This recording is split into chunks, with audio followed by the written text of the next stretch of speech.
Netflix's six-part adaptation of Tom Wolfe's novel is a southern fried mess. When Tom Wolfe released A Man in Full, the highly anticipated follow-up to The Bonfire of the Vanities, in 1998, most reviews couldn't help but marvel at the sheer sprawl of the 742-page novel's narrative. The New York Times noted that, the story of A Man in Full does not really lend itself to simple summary, while Time magazine described it as being swollen with subplots. Former Entertainment Weekly editor Mark Harris begged Hollywood to spare us the terrible film that this juicily unadaptable tome will inevitably become.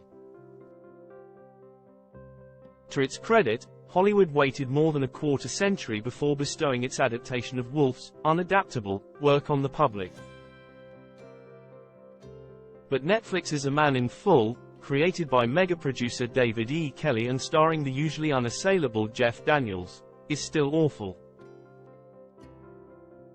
Even with 6 hours of runtime to play with, the limited series fails to corral Wolfe's far-reaching tale of money, class, and racial justice into anything coherent, instead ping-ponging between over-the-top soap opera and somber social commentary. Charlie Croker, Daniels, is a pillar of Atlanta society, a former Georgia Tech football star turned filthy rich real estate developer whose ego looms over the ATL in the form of a garish skyscraper called Croker Concourse.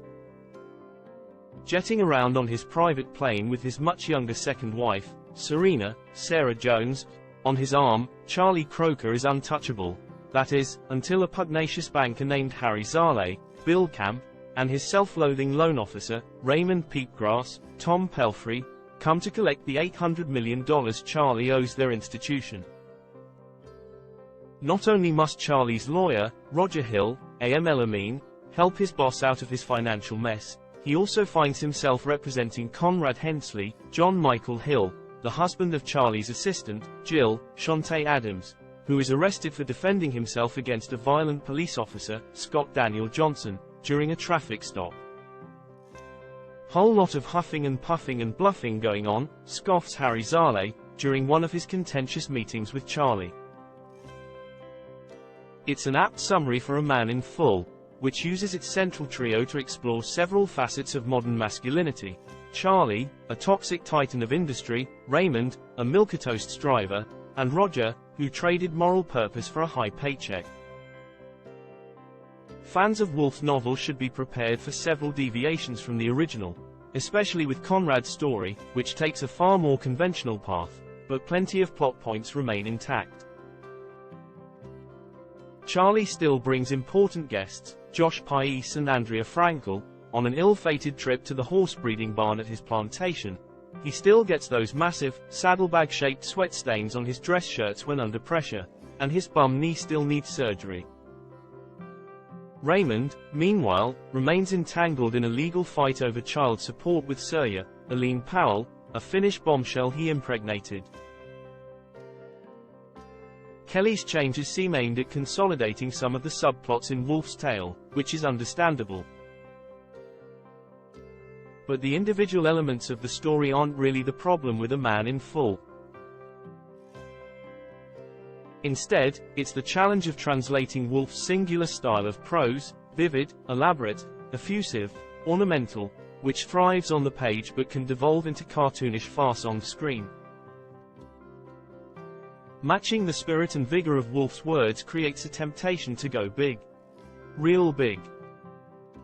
This manifests in many ways, including several Kelley-approved stylistic flourishes, like on-the-nose needle drops and comically histrionic sex scenes. Thomas Schlam and Regina King direct 3 episodes each. But mostly, it comes through in the leading man's scenery-chewing performance. Daniels, sporting an atrocious, two-toned hairpiece, belts his lines in an accent that lands somewhere between Foghorn Leghorn and Gomer Pyle. Yes, I'm old. It can be funny in small doses, as when he and Crump go at each other in the bank's conference room, the buttons on their dress shirts straining as they shout and glower across the table with stormy brows. But 6 hours is about 5 doses too many. Pelfrey, his handsome features poorly disguised by a greasy side part and oversized glasses, smirks and sniggers with exaggerated enthusiasm at Charlie's misfortune when he's not bursting into fits of impotent rage. William Jackson Harper puts his back into the role of Mayor Wes Jordan, a charismatic and ambitious political prodigy, but can't quite summon the calculating menace required for his particular storyline. It pains me to inform you that Diane Lane and Lucy Liu are also in A Man in Full, only because the series thoroughly, shamefully wastes them on underdeveloped characters.